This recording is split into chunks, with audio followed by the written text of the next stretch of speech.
Food and wine, zombies and demons. You are now tuned in to the Disney Holic Show.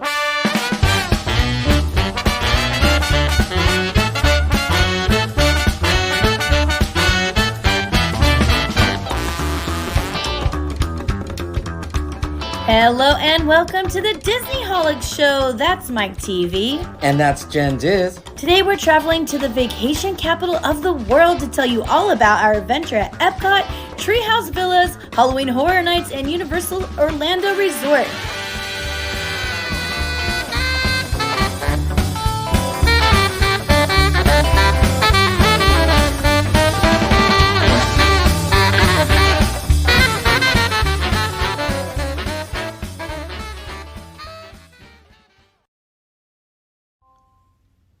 Wow, we are on vacation recording this podcast together. We are live in your earbuds, AirPods, Bluetooth. The thing? Speakers. Ears, your ear holes Bose. from Orlando, Florida. Orlando. So we are currently on, first of all, my voice is cracking, and you'll know more about it later. He's not sick. He's just having a lot of freaking fun, you guys. A lot of fun, a lot of yelling, a lot of screaming, and a lot of singing.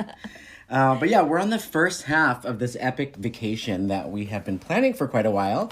And we want to talk about this first half of it. Yes, so let's start off where we started off on this trip. We headed straight into Orlando and ended up at a one-day trip to Disney World, which is new to me. Yeah.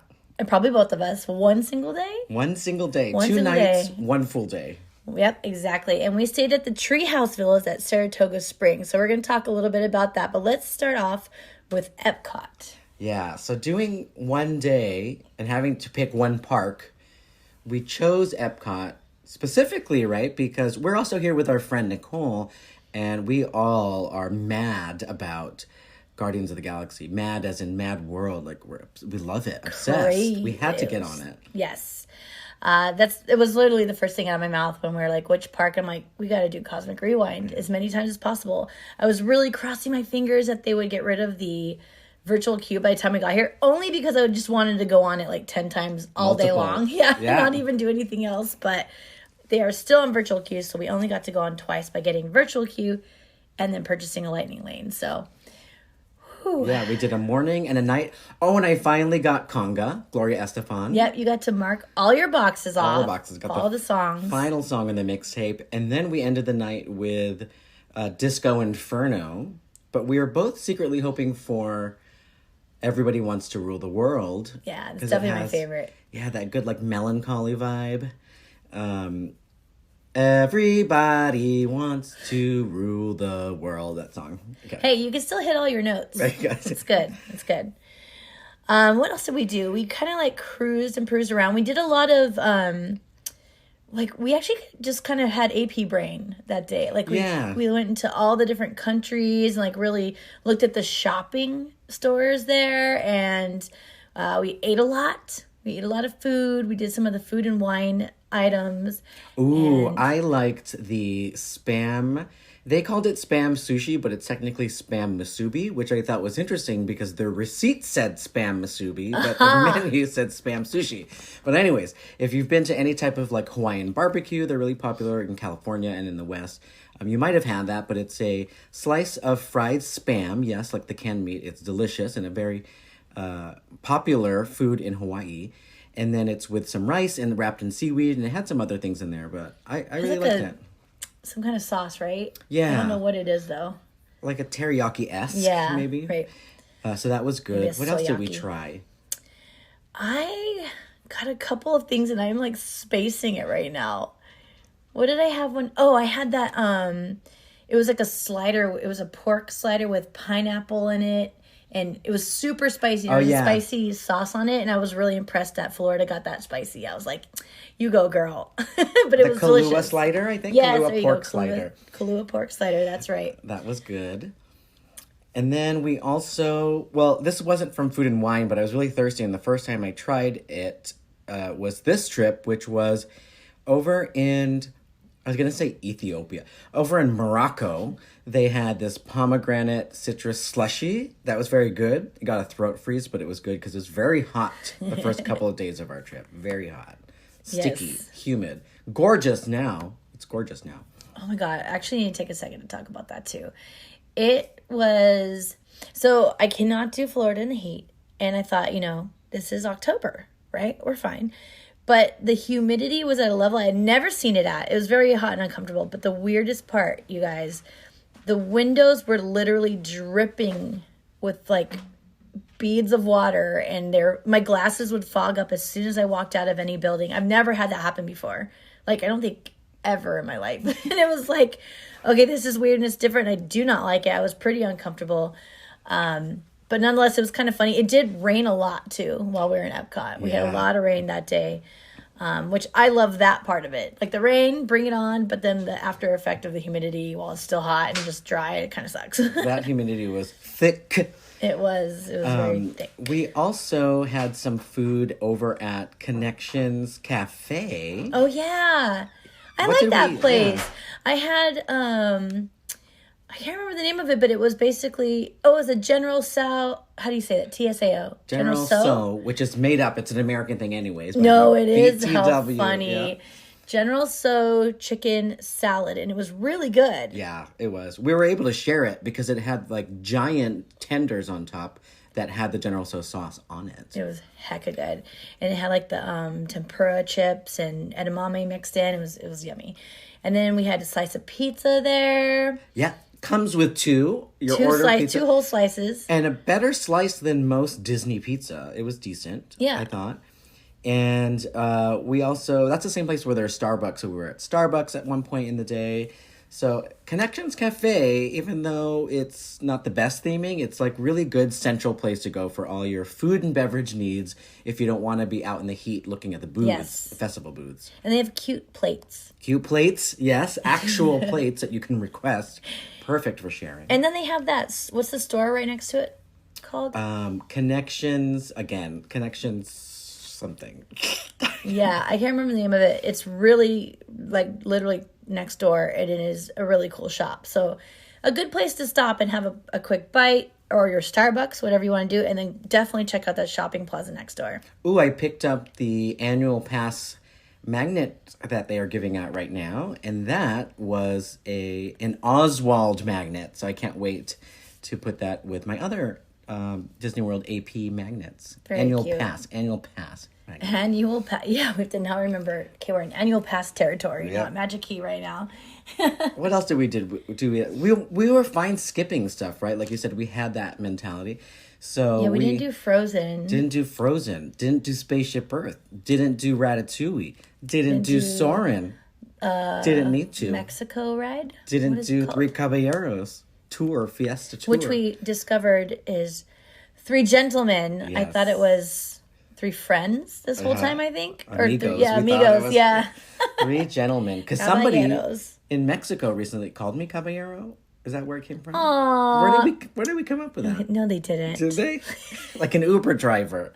Somebody did. And we're like, wait. Oh, I think I said compadres on accident instead of something else, and you're like, no, that's not correct. And then we started going into that. Down the rabbit hole. What else? Epcot. We rode Living with the Land. Nice little treat, especially if the line is short.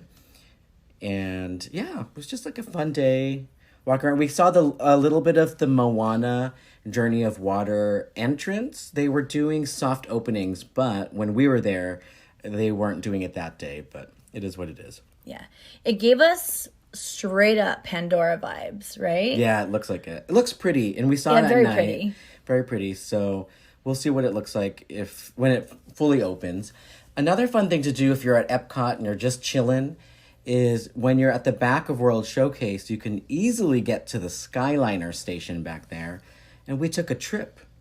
Just a trip. Yep. Round trip. Round trip. Went all the way over to Caribbean Beach and then back to Epcot, and that was a fun ride.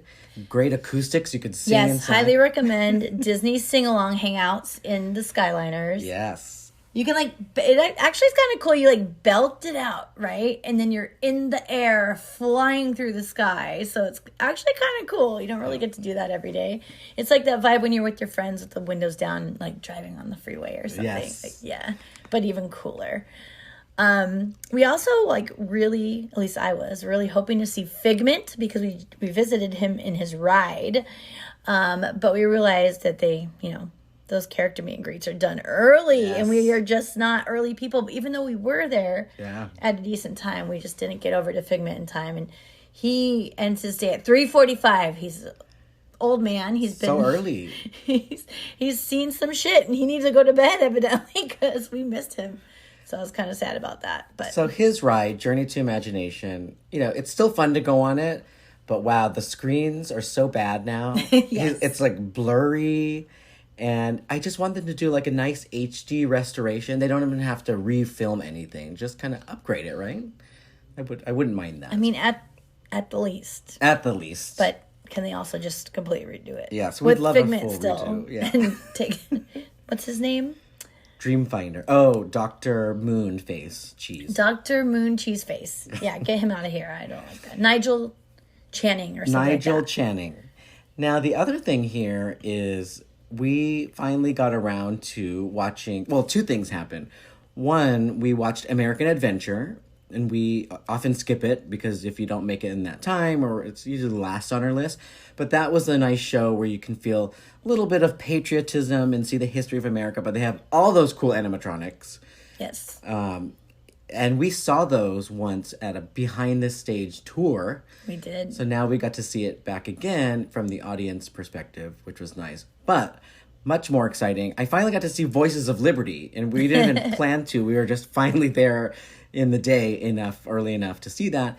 And that's the choir that's there in the rotunda of the building, the Adventure show building, and they sing these American songs, the national anthem and all that. They're really good. They're very, very good. Harmony's on point.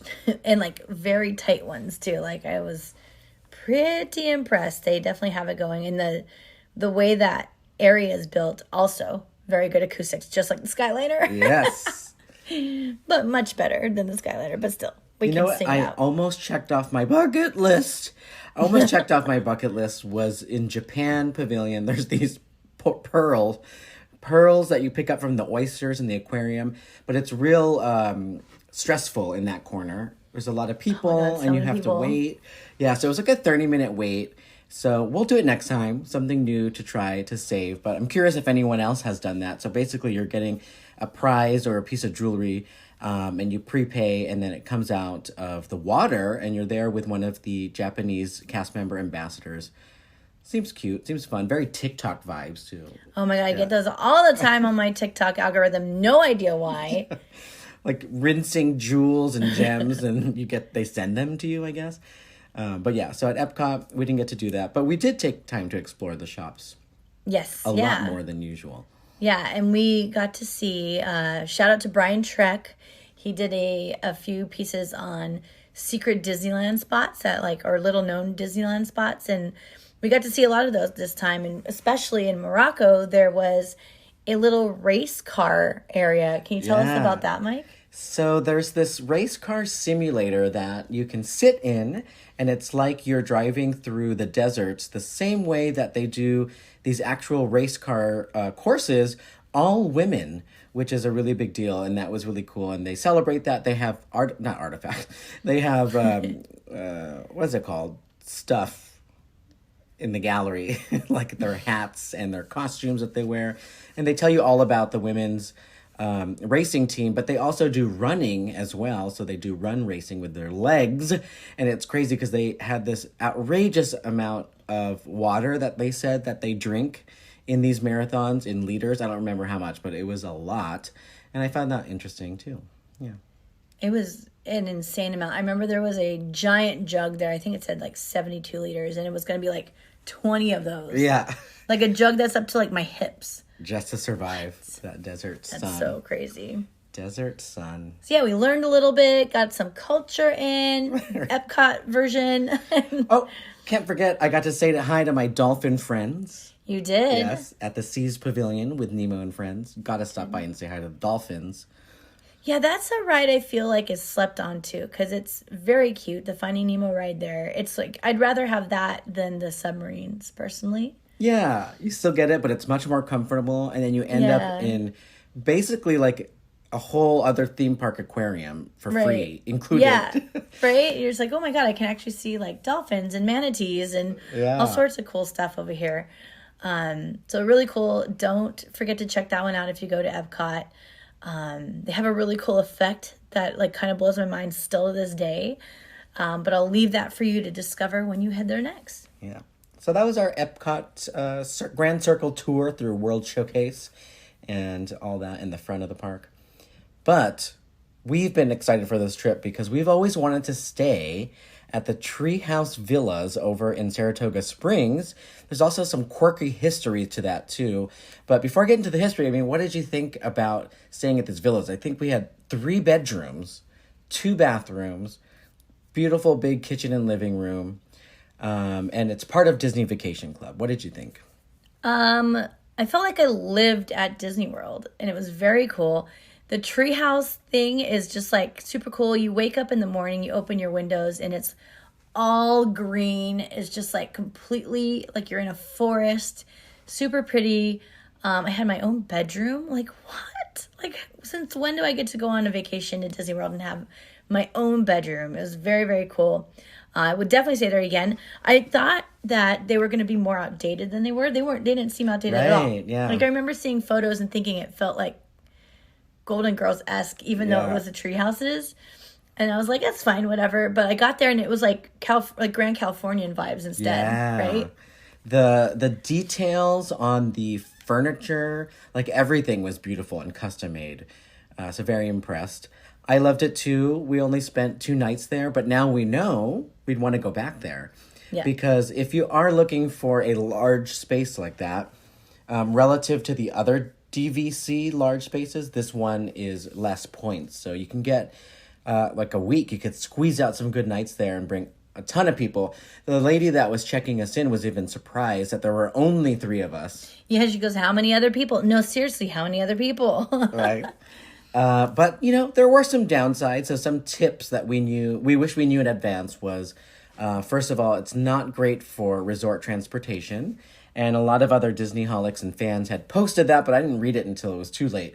So the tip is, this is a great DVC property to bring your rental car. So rent a car. There's a parking spot just around the river bend. So it's hidden, so you still feel like you're in the middle of the forest, but your car is going to be pretty close. And you're going to need that to get over to the Saratoga Springs main lobby where there's the food and restaurants, and then just to get around the parks in Orlando. Otherwise, you're waiting for an internal bus transfer and then a Disney Parks bus, and that could be like an hour and a half. Yeah, I was going to say. So there are options for travel from the Treehouse Villas, but it's a long wait. Yeah. So when we got there, I remember I even gave up and called, and I'm like, are they coming or do we need to tell them? Because there's not that many tree houses. You said there's about 60? Yeah. And so consider that like an equivalent to like 60 suites in a hotel, right? Yeah. It's not that big. Star Cruiser. So, yeah, right? Yeah. So consider that. Maybe they don't have buses coming through too often. We're waiting there for a long time. So I think it took about a half an hour to get picked up. And then another like however long at the lobby to get on the bus to go to the actual park you wanted to go to. So yeah, it takes quite some time. If you've got the time to spend, it's no big deal. You don't need a car. But if you don't, and then, another thing is that you cannot get into the area unless you are the person staying there because you need to scan your magic band. There's no like call box or anything that we can let people in from afar. And it's pretty far down this like forest road or whatever, right? So having Uber Eats delivery or whatever is a little more difficult. It's a hassle, huh? Yeah. the Treehouse Villas is far enough away from the main Saratoga Springs resort that it has its own driveway and entrance. And yeah, it's unmanned. So we just happened to be lucky that when we had our Uber drop us off after the airport, We didn't have our magic bands. They were in our suitcase in the back of the car. So I just kept jamming and banging and pressing the intercom button. And nobody answered, but eventually the bar went up and we were able to get in. But yeah, so you can't get picked up in front of your treehouse by an Uber. And that's a big deal for us because we're used to Ubers and Lyfts. Yeah, and deliveries. Deliveries, foods, all the things. You want your groceries. So plan ahead if you're going to stay at the Treehouse Villas, but highly recommend. But let's talk about the history. Very exciting. Please. Very cool and unique. So the Treehouse Villas were actually built as part of the Lake Buena Vista residential project. And they actually hoped that people were going to live there, similar to like they did back in the Epcot days. But that didn't finish and the plans fell through. So in 1975, it did open as accommodations for all kinds of things, all the way through 2002, for example. One of the things that it was used for Disney Institute. So people who worked and participated in that training program, they could stay there. That was something that it was in the 90s. There was also one point in the 2000s where college program students got to stay there. And then June of 2009 is when they decided, hey, we can make some money here. Let's give it a major remodel and let's turn it into Disney Saratoga Springs Treehouse Villas as part of Disney Vacation Club. And that's how it ended up where it is today. I just am realizing now, can you imagine having like a college party in one of those tree houses? Pretty fun. Oh my God. That would be fun.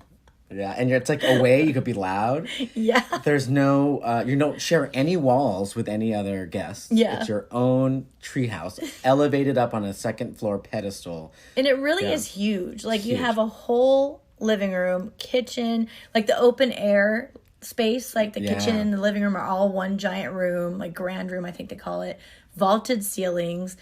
3 bedrooms, 2 like you have a lot of space. So oh my God. Stove, full kitchen. There's a large patio that we didn't even get to use with tables and chairs. Oh yeah. And you get your own barbecue grill right at the bottom of the staircase. Yeah. Wow. So they are definitely set up for a lot of fun. I was just thinking we should host a Disney Holics party there someday. One day. But then we'd have to strap our magic band in a secret place and let people find it to get in. Yes. Dig it up. Scavenger hunt. I love it. Put it back in for the next guest. That's right. Yeah. But yeah, I absolutely love staying there. I'd stay there again. Yeah. I would absolutely stay there. Get a rental car. That's just the only difference we need to do. All right. Well, moving on from the tree houses. But first, I want to say a huge thanks to our sponsor for this week's episode. It's Risky Quizness. This week's... I already said that. This week's episode is sponsored by Risky Quizness, a California Bay Area trivia company focusing on different pop culture every week. They've even got events tailor-made for any and all Disney fandoms. So coming up October 24th, which is soon, you guys, they're hosting Hocus Pocus Trivia Night, where you get to get tested on your knowledge of the Sanderson sisters and the Black Flame Candle. What?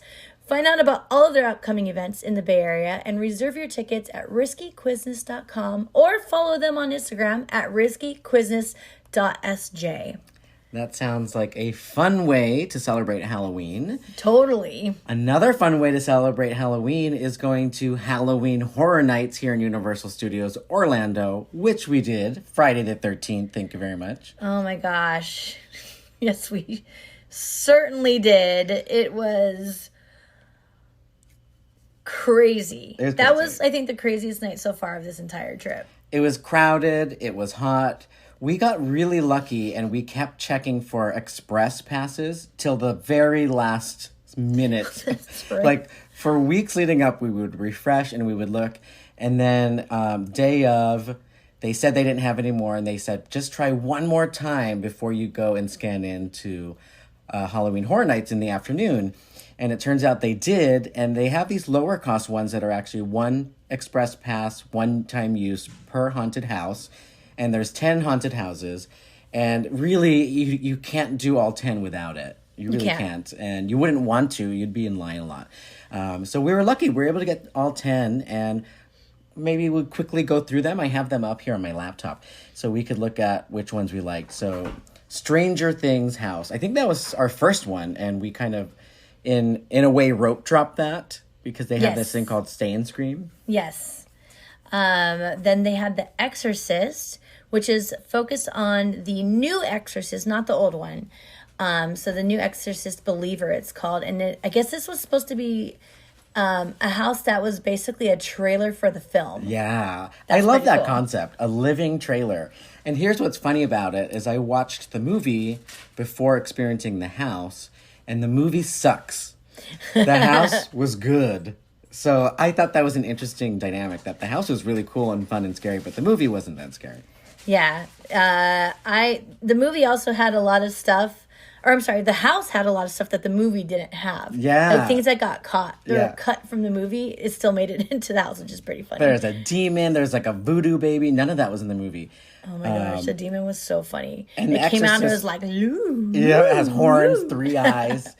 I am scared of the Exorcist Tubular Bells theme song, so that was enough to scare me. Right. And so that got me. I did like Stranger Things, though, a lot. Oh, yeah, I want to go back to that, too, because there is a bunch of Vecnas there. There is not one Demogorgon, which I was surprised, but they're very much so focusing on Stranger Things 4. Like, that's even what it's called. Yeah. So it was the 4th season specifically of Stranger Things, so it's all Vecna.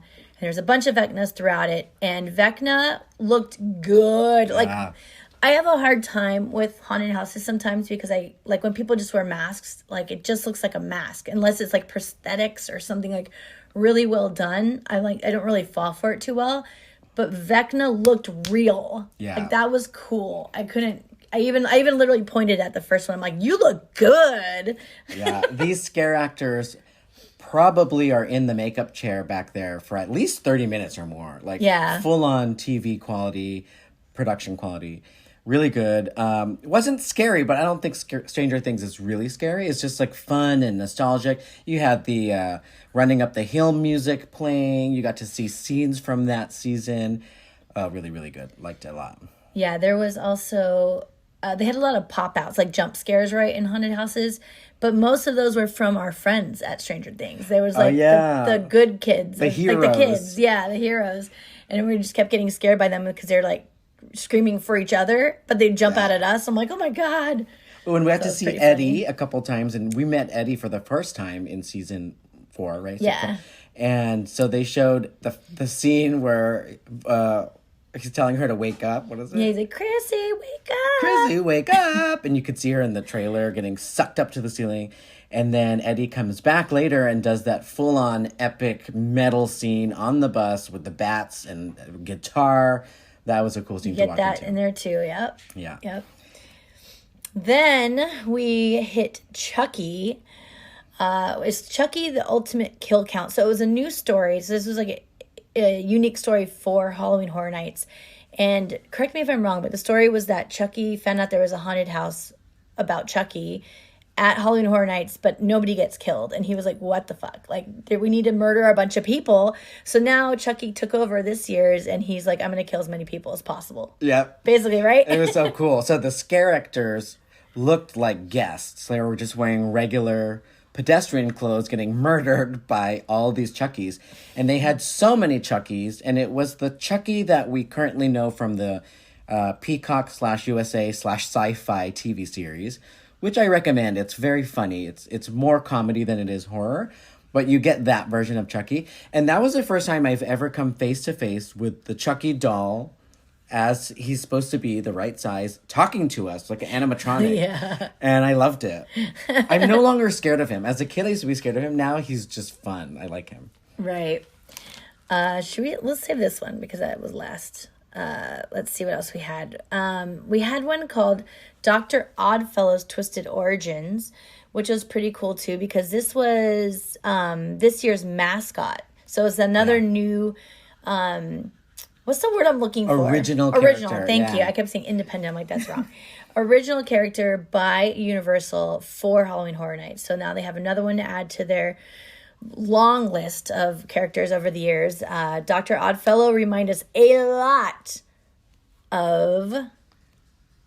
Dr. Facilier. Dr. So he's basically like this tall, guy from like the bayou from the south, kind of voodoo, but loves music, has a top hat and a cane, and colorful, flamboyant attitude. So definitely.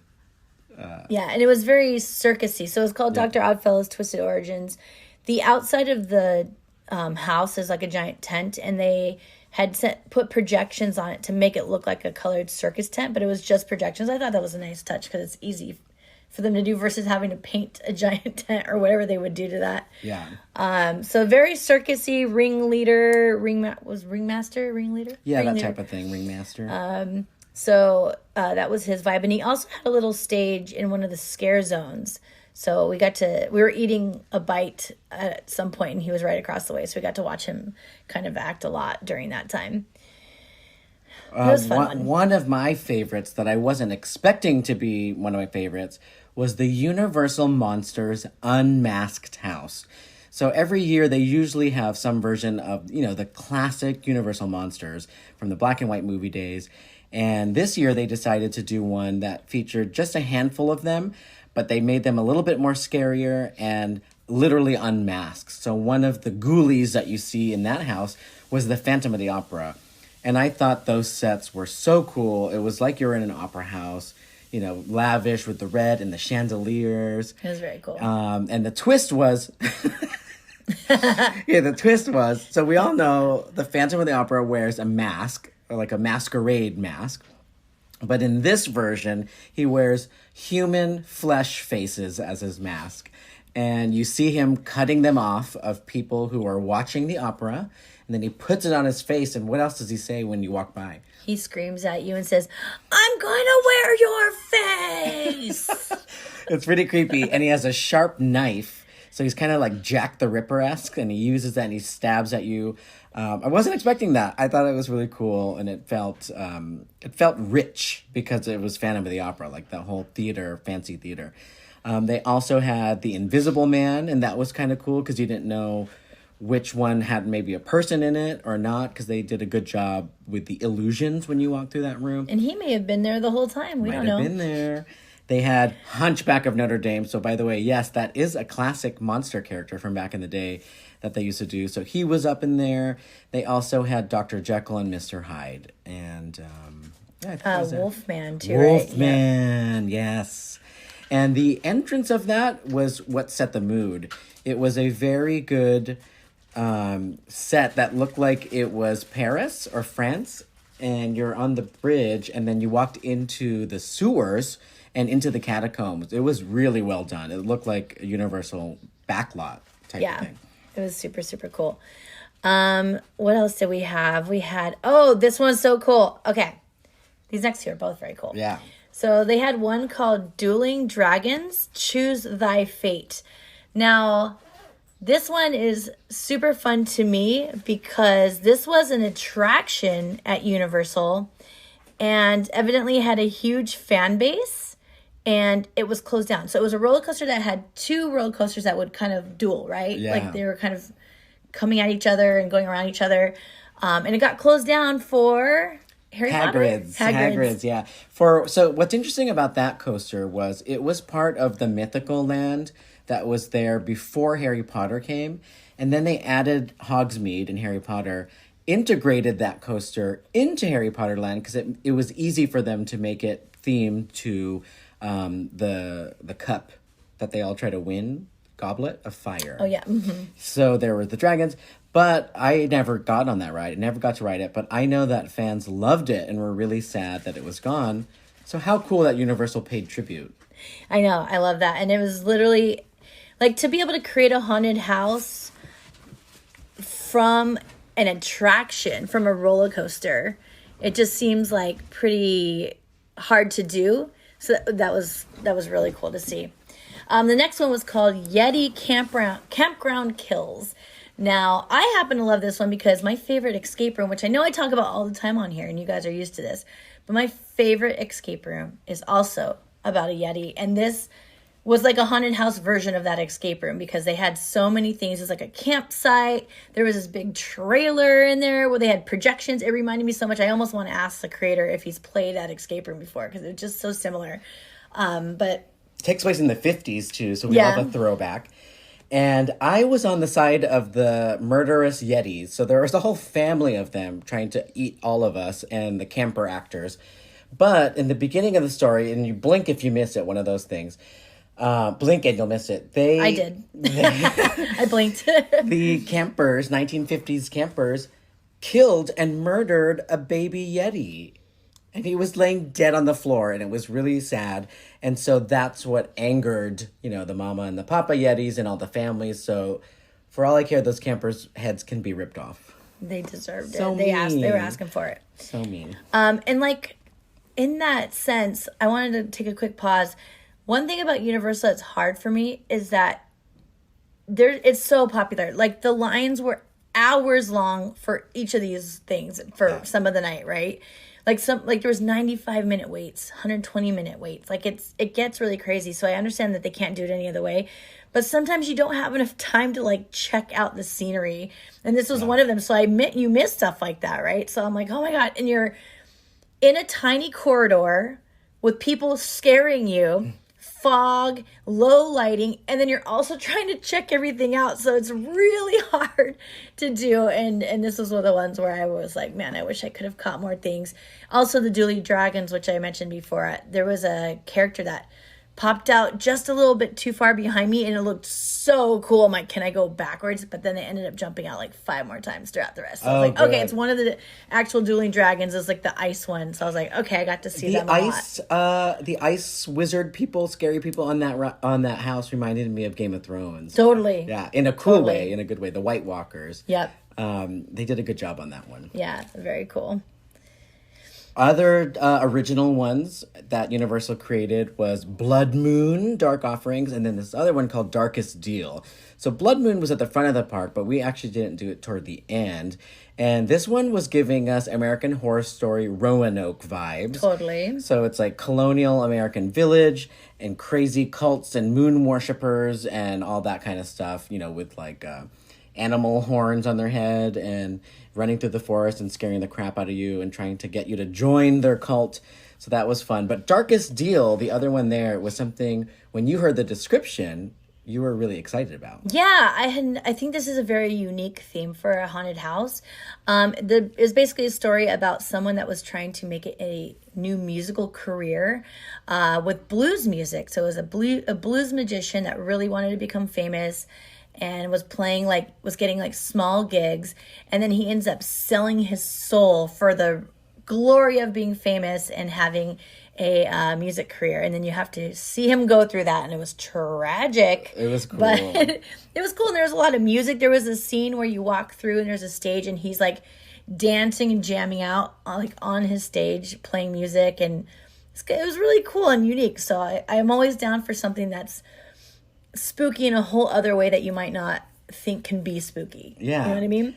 I would say, too, for that being an original story, it was the one house that had a very clear, understandable narrative. It was like, okay, right, that's cool. Yep. This guy wants to play music. He sold his soul to the devil to get what he wanted. Yep. Would you ever do that? And what for would you sell it?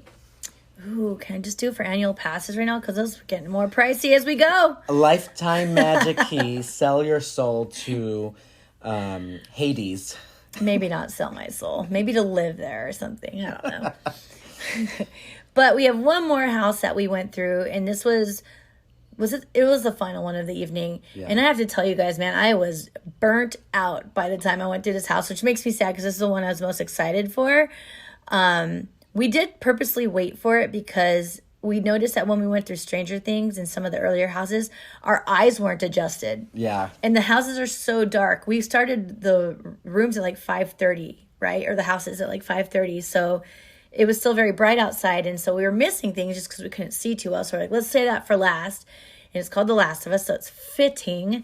But I was so tired that when people jumped out at me, I just huh? I was really out of it. I think all of us were at that point. We were tired. So yeah. The Last of Us is both a PlayStation.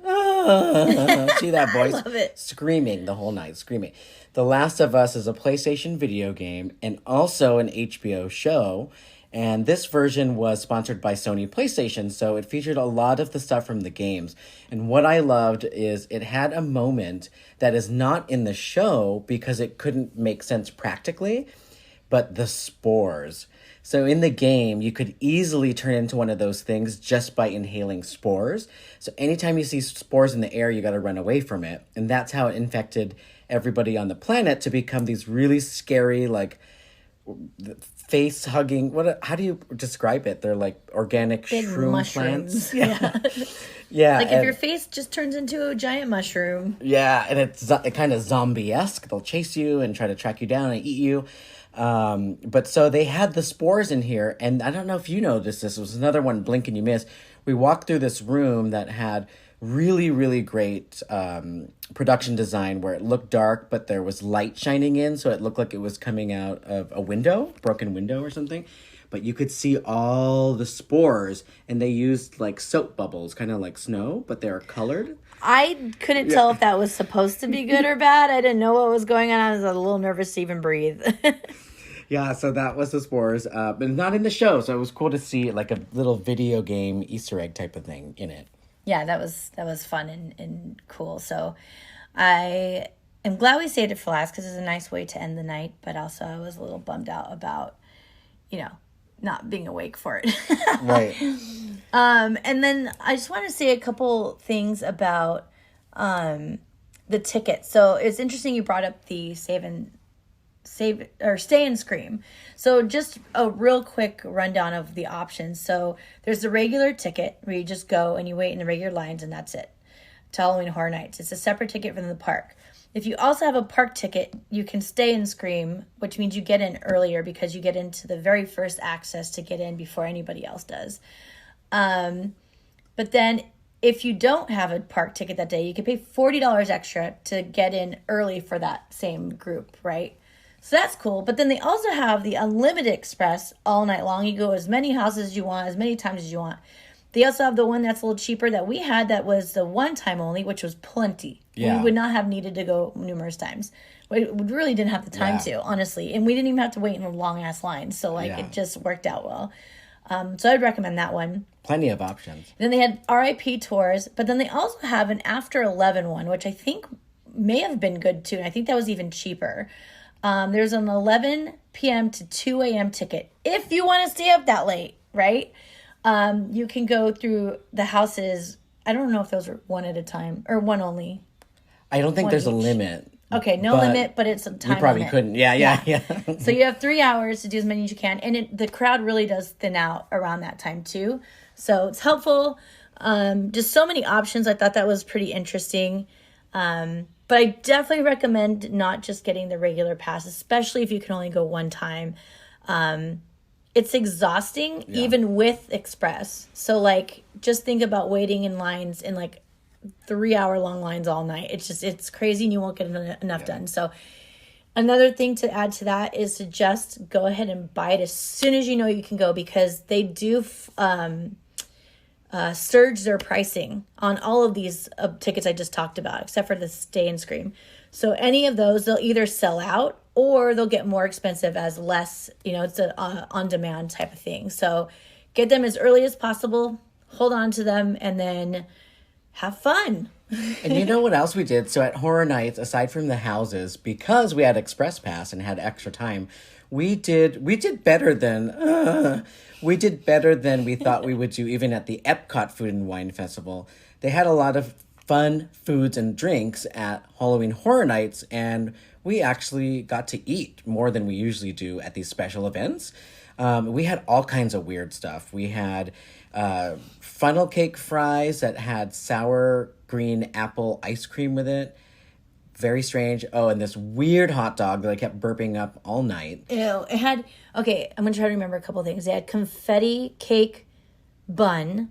It had cotton candy. Bubblegum mustard. Which tasted like both bubblegum and mustard at the same time. It was disgusting. And then it had Kool-Aid pickles. Yeah.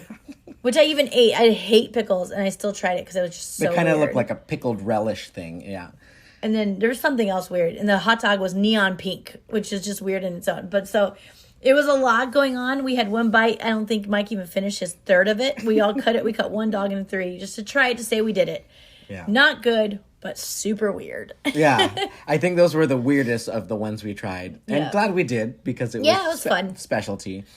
And then we did the parks themselves. So we had an extra 2 days, right? Over the weekend. So we did Universal Studios and Islands of Adventure, and we took our friend Nicole with us, and it was her first time at both of those parks, so it's always fun to introduce someone to new rides and lands.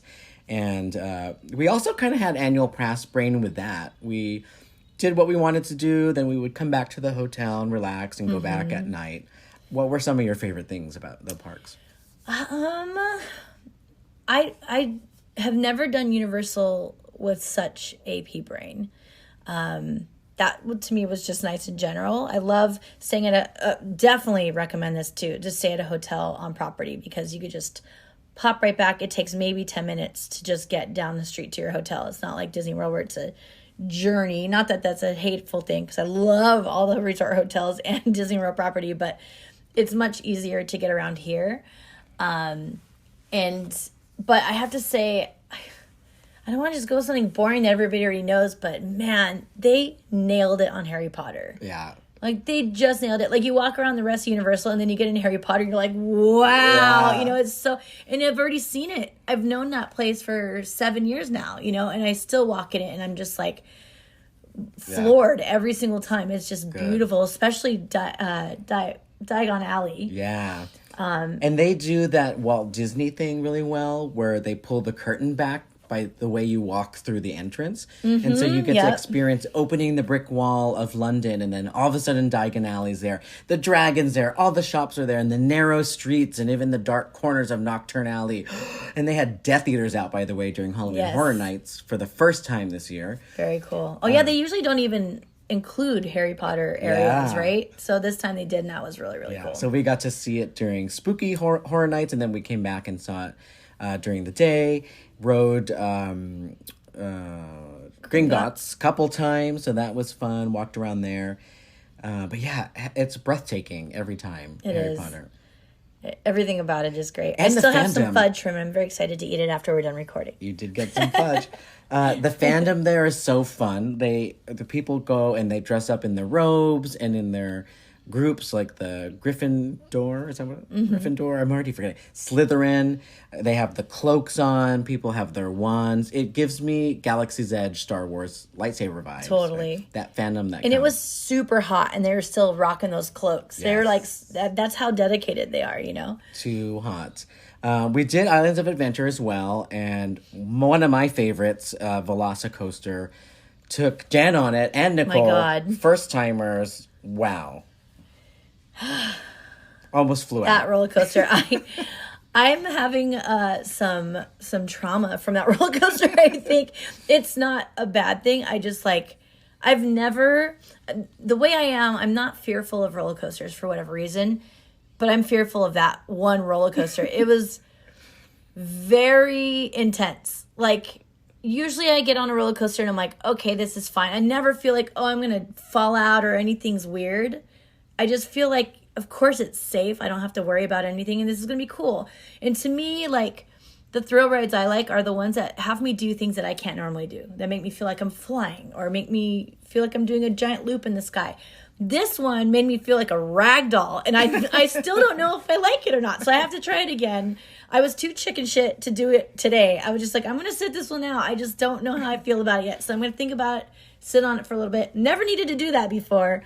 But that's how intense that roller coaster is. So if you guys are thrill seekers, make sure to get over here and do Velocicoaster, because that ride is crazy. There's this one part, oh my God, you're already going super fast. And then there's this one part where you're flying through this tunnel, and all of a sudden it like goes, and it like pushes you twice the speed you're already going. You go like straight up to the sky, and then it's called a top hat, right? Top hat, Top hat turn, and you go up and you come straight down at a 90-degree angle to the ground. It was nuts. Like, so scary. And it's these modern coasters where they make it so you feel like you're not even strapped in. Yeah, all it is this lap bar. So you don't have a shoulder harness, and I can't tell you how many times we flipped upside down. Yes, so Probably many. like 15 times on that roll. I don't even know. It's like crazy. Corkscrews. So the corkscrews are the hardest ones for me because they throw you to the side and you're upside down. So it's like, it's pretty intense. And when you don't have anything holding you in, I had like body aches after because I was gripping onto my one little lap bar for my life. And I put my like heels up under the seat as if I'm going to be able to hold myself in if the lap bar comes off. It's not possible, but Fly out. Oh my God, it was crazy. It's still new. It's a very new ride, so it has like that new car smell. It's very smooth. The tracks are smooth. The queue is pretty well themed. You get to hear the story from the Jurassic World actors about why the coaster is there and some cool animatronics of raptors that are in the queue and some screen things. Very fun. Love that ride. Another ride that's one of my top 3 of all time is Hagrid's. And that was really fun. We got to bring Nicole on it. She loved it so much that we had to come back the next day and rope drop just to get she didn't get to see in the daytime. Yeah, she wanted to see the daytime. So if you haven't been on a story coaster yet, this is what Universal dubs that. It's Hagrid's Magical Creatures ride. You're on a motorcycle. Another person's on a sidecar. Fast, smooth, animatronic show scenes. Amazing. It's really good. Is that your top 3? Is it? It's Hagrid's, Velocicoaster, and Cosmic Rewind? And Cosmic Rewind. And in any order, I'm just going to say they're the top 3. And they change depending on my mood. And we got to do all 3 this trip. Yeah. Happy boy. I'm a happy boy. Very nice. Well, do you have anything else you want to add about the parks? Oh, wait. We did do a Halloween Horror Night event, even outside of Halloween Horror Night, which is cool. By the way, they sell the snacks and stuff from the event all the time here, which is different than Disneyland. Some of them. Get it. Not all of them. Only some? Oh, okay. Not the like trailer tractor booths, but the restaurants that are existing restaurants in real life without Horror Nights. So that's similar to Disneyland. Yeah, then their menu items are there. Okay. I thought it was specific to the event. But they had a show called, it was like Halloween magic makeup and something. I can't remember what they called it. Yeah, like the special effects show. Yeah, it was a special effects show, and they had some creators that do the makeup and the effects and the blood and guts. I think they said at the beginning, "You ready for some blood and guts?" We're like, woo! And they started off the show like that, and they showed us how they do some of their special effects. There was this really cool one. They brought a volunteer up from the audience, and it looked like they were cutting. I couldn't figure it out when they were doing it. It looked like they were cutting through her arm, and there was blood gushing, and it was very cool. So they showed us a couple tricks of the trade, and it was really fun. And the guys were like straight up comedians, which is the best part of it. Yeah. Ooh, hiccups. And they knew all about, the way us Disneyholics love our Imagineers. These 2 guys were special effects, aholics or whatever you want to call it. They knew all the big names from way back in the day, all the best special effects makeup artists, people who've won Oscars. So this is like their passion, and they have so much fun showing it to the audience and getting us all excited, especially during spooky season. It's a fun time to do that. I love that too. They showed clips of some of the really, like the beginning of horror. Yeah. Which actually came from Universal. I didn't even realize that Universal was the first monster movies. They are those classic monsters, yeah. So they really get to like wave that freak flag, right? That's a really cool one to have. And what was really special about it is it reminded me of classic Universal Studios. Whether it's Hollywood or Florida. Like, that's what Universal Studios was, and it still is in some parts of the park. But thrill rides aside, this was like a fun behind-the-scenes movie, spectacular very thing. Cool, yeah. Don't skip the shows, I say, right? Yeah, don't skip the shows. Yeah, it was very fun. What was a fun way to end this entire first half of the trip was we closed at the park at Seuss Landing, Dr. Seuss, whimsical. At nighttime, we rode 1 fish, 2 fish, 3 fish, whatever fish that squirts you. Whatever fish. and then we rode Cat in the Hat, which is a very, very horrific dark ride in the style of Storybook Land. Nightmare fuel. And it's nice and long. I like a dark ride that doesn't just turn the corner. It kept going. And then there's this really fun Seuss train ride that's kind of like People Mover in a way because it's up and elevated. Kinetic energy. It goes throughout the Seuss Landing. And that was our last ride. And it was a nice way to see like a view of the park and say goodbye and goodnight to Universal Studios. Very cool. It was Very cool. And with that, we said goodbye and goodnight to that part of the trip, and we're heading on to our second half of the trip now. Yes, so tomorrow we are heading to Port Canaveral to board the Disney Wish. This is going to be all of our first times on the Disney Wish cruise ship, so we're really excited about that. And of course, we're going to bring you all the fun and updates and summaries of what that trip is going to be like probably next week, right? Yeah, we're gonna talk about it, let me tell you. So, but on this episode, we got to cover a whole full-on trip report about Epcot, the Treehouse Villas at Saratoga Springs, Halloween Horror Night, Universal Studios, and Islands of Adventure. And wow, I hope that you guys are excited for our cruise trip report, because this is going to be my first one. So you guys are going to hear from a cruise virgin. Cruise virgin, pop right. that. I'm going to pop that cruise cherry. I didn't want to say it. I was trying to come up with, is there a Disney cherry? I can't think of one. Pop that cherry sundae on top. We hope you all had fun listening along with us. Episode 159 of the Disney Holic Show. Follow us on social media at the Disney Holics. And if you want to get in touch, send us a DM on Instagram or contact us at thedisneyholics.com. Okay, bye.